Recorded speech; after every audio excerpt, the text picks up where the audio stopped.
اپنے آج کے سبق کا آغاز کرتے ہیں۔ سورہ البقرہ ہے اور آیت نمبر 136۔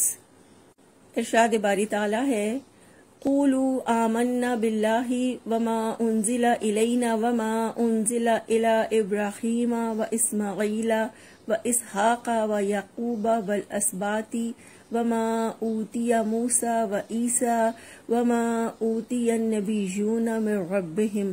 لا نفرق بین احد منہم ونحن لہ مسلمون۔ لفظی ترجمہ ہے،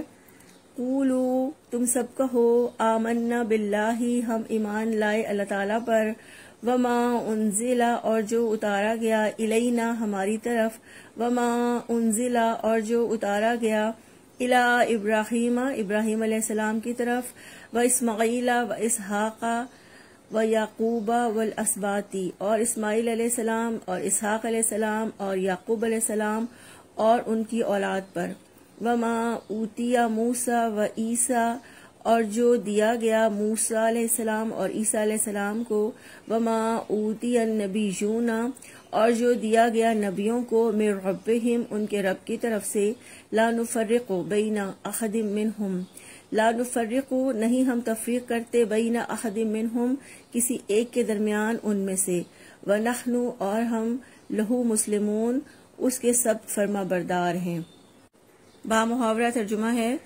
آپ سب کہہ دیں کہ ہم اللہ تعالیٰ پر ایمان لائے اور اس پر ایمان لائے جو ہماری طرف نازل کیا گیا ہے، اور جو ابراہیم، اسماعیل، اسحاق علیہ السلام، یعقوب علیہ السلام اور ان کی اولاد کی طرف نازل کیا گیا، اور جو موسیٰ علیہ السلام اور عیسیٰ علیہ السلام اور دوسرے سب نبیوں کو ان کے رب کی طرف سے دیا گیا۔ ہم ان میں سے کسی ایک کے درمیان بھی فرق نہیں کرتے اور ہم اللہ تعالیٰ ہی کے فرما بردار ہیں۔ اس آیت مبارکہ میں اللہ تعالیٰ فرماتے ہیں، قولوا آمنا باللہ، آپ سب کہہ دو کہ ہم اللہ پر ایمان لائے۔ قولوا یعنی زبان سے کہو، لیکن ساتھ ساتھ تمہارا دل بھی اس کی تصدیق کرے اور تمہارے اعمال بھی اس کے مطابق ہوں، یعنی اللہ کی اطاعت میں ہوں، کیونکہ اگر صرف زبان سے اقرار کرنا ہے اور عمل اس کے مطابق نہیں ہے اور دل بھی اس کی تصدیق نہیں کرتا تو پھر یہ نفاق ہے اور کفر ہے۔ آمنا ہم سب ایمان لائے، یہ جمع کا صیغہ ہے اور اس میں اشارہ ہے کہ ساری امت مسلمہ کی ذمہ داری ہے کہ اللہ تعالیٰ کی رسی کو مل کر مضبوطی سے تھام لیں، ایک دوسرے کے ساتھ محبت سے رہیں، یہاں تک کہ سب متحد ہو جائیں اور ان کا عمل بھی ایک ہو جائے۔ اس آیت سے فرقہ بندی کی مخالفت بھی نکلتی ہے اور اس آیت سے یہ بھی ظاہر ہوتا ہے کہ مسلمان ایک جسم کی طرح ہیں۔ تو آمنا باللہ یعنی ہم اس حقیقت پر ایمان لائے کہ اللہ تعالیٰ ایک ہے، وہ اکیلا ہی عبادت کا مستحق ہے، وہ ہر نقص اور ہر عیب سے پاک ہے اور اس کی عبادات میں کسی پہلو سے بھی کوئی ہستی شریک نہیں ہے۔ پھر فرمایا، وما انزل الینا اور اس پر ایمان لائے جو ہماری طرف نازل کیا گیا ہے۔ ہماری طرف کیا نازل کیا گیا ہے؟ قرآن حکیم اور سنت رسول صلی اللہ علیہ وآلہ وسلم، یعنی ہم قرآن و سنت پر ایمان رکھتے ہیں کیونکہ اللہ رب العزت کا ارشاد ہے سورہ النساء کی آیت نمبر 113 میں، وَأَنزَلَ اللَّهُ عَلَيْكَ الْكِتَابَ وَالْحِكْمَةَ اور اللہ تعالیٰ نے آپ پر کتاب اور حکمت کو نازل کیا۔ تو قرآن و سنت پر ایمان لانے میں ان تمام چیزوں پر ایمان لانا بھی شامل ہے جن کا قرآن و سنت میں ذکر کیا گیا ہے، مثلا اللہ تعالیٰ کی صفات، انبیاء علیہ السلام کی صفات، آخرت کے حالات، غیبی امور، تمام شرعی احکامات، اللہ تعالیٰ کے وعدے، وعیدیں، ثواب، عذاب، ان سب پر ایمان لانا، اور اس کے ساتھ ساتھ ان پر بھی ایمان لانا جو ابراہیم علیہ السلام، اسماعیل علیہ السلام، اسحاق علیہ السلام، یعقوب علیہ السلام اور ان کی اولاد کی طرف نازل کیا گیا۔ یعنی ہمیں حکم دیا گیا ہے کہ ہم پچھلے تمام انبیاء اور مرسلین پر ایمان لائیں اور ان پر نازل ہونے والی کتابوں اور شریعتوں پر بھی ایمان لائیں۔ پھر فرمایا، وما اوتیا موسیٰ و عیسیٰ جو موسیٰ علیہ السلام اور عیسیٰ علیہ السلام کو دیا گیا، اس سے مراد تورات اور انجیل ہیں، یعنی ان تمام سابقہ الہامی کتابوں پر ایمان لانا ایمان کا حصہ ہے۔ من ربہم میں اس کی طرف اشارہ ہے کہ اللہ تعالیٰ نے یہ تمام کتابیں اور رسول اپنی ربوبیت کی بنیاد پر بھیجے۔ اللہ تعالیٰ کی ربوبیت کا یہ تقاضا ہے کہ انسانوں کو یوں ہی بیکار نہ چھوڑا جائے اور ان کو بھلائی کی دعوت اور برائی سے روکتے رہنا۔ یہ سب انبیاء کی بھی دعوت تھی اور یہی امت محمدیہ صلی اللہ علیہ وآلہ وسلم کی بھی دعوت ہے۔ پھر فرمایا لا نفرق بین احد منہم، ہم ان میں سے کسی ایک کے درمیان فرق نہیں کرتے۔ فرق اس لحاظ سے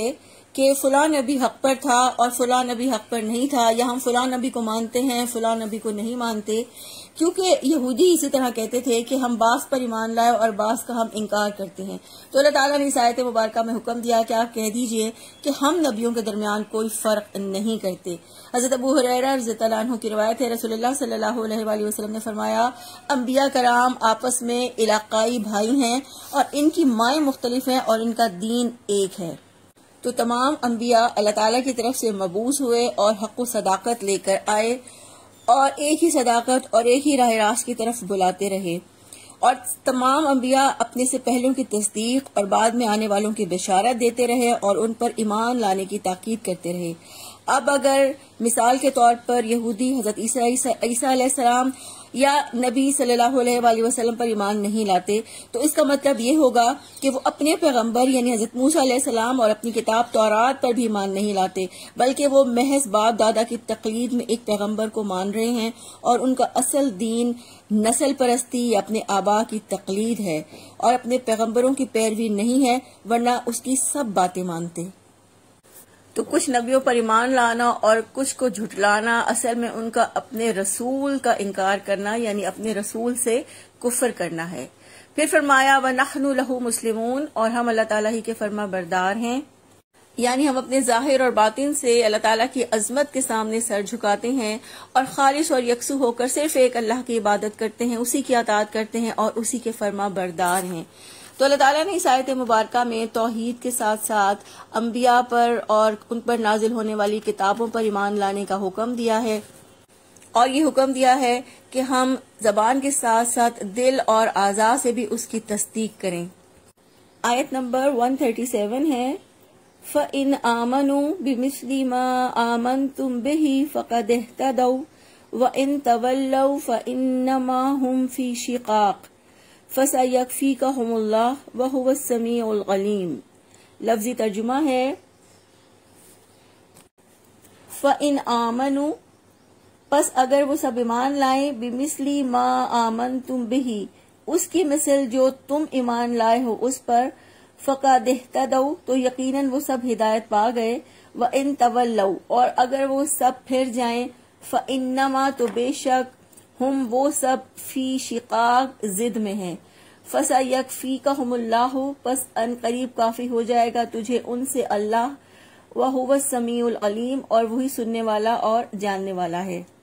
بامحاورہ ترجمہ ہے پھر اگر وہ اس چیز پر ایمان لائیں جس پر تم ایمان لائے ہو تو یقیناً وہ ہدایت پا گئے، اور اگر وہ پھر جائیں تو یقیناً وہ مخالفت میں ہیں، چنانچہ ان قریب ان سے اللہ تعالیٰ آپ کو کافی ہو جائے گا اور وہ سب کچھ سننے والا سب کچھ جاننے والا ہے۔ اللہ تعالیٰ نے اس آیت مبارکہ میں وضاحت کی کہ اگر اہل کتاب بھی اسی طرح انبیاء پر اور تمام کتابوں پر ایمان لائیں جیسا کہ تم ایمان لائے ہو، یعنی سب سے پہلے محمد صلی اللہ علیہ وآلہ وسلم پر ایمان لائیں جو تمام انبیاء سے افضل ہیں، اور قرآن مجید پر ایمان لائیں جو آخری کتاب ہے اور جس میں کوئی تحریف اور کوئی تبدیلی نہیں ہے، جو اللہ تعالیٰ کی جانب سے ہے اور پچھلی کتابوں کی تصدیق کرتی ہے، تو پھر ایسا ہی ہے کہ انہوں نے اللہ رب العزت کے سامنے سر جھکا دیا اور اس کے رسولوں میں فرق نہ کیا۔ پھر فرمایا فَقَدِ اهْتَدَوْا، تو ان کو سیدھے راستے کی ہدایت مل گئی، یعنی ان کو صحیح راستے کا پتہ لگ گیا اور نفع مند علم کا اور عمل صالح کا، اور یہ راستہ جنت تک پہنچانے والا ہے۔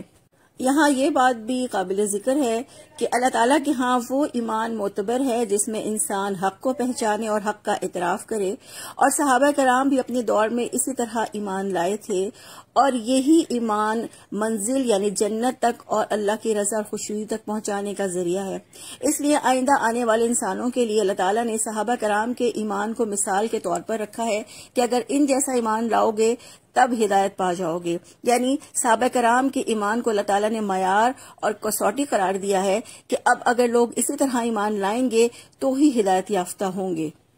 پھر فرمایا وَإِن تَوَلَّوْا فَإِنَّمَا هُمْ فِي شِقَاقٍ، پھر اگر وہ پھر جائیں تو یقیناً وہ مخالفت میں ہیں، پھر اگر وہ پھر جائیں یعنی ہدایت سے پھر جائیں،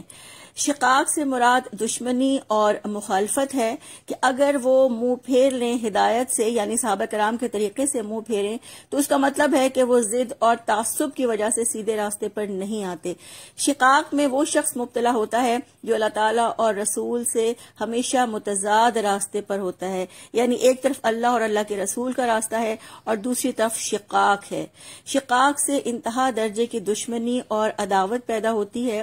اور ایسا شخص اپنا وقت، اپنا مال، اپنی صلاحیتیں سب رسول صلی اللہ علیہ وآلہ وسلم کی دشمنی میں لگا دیتے ہیں۔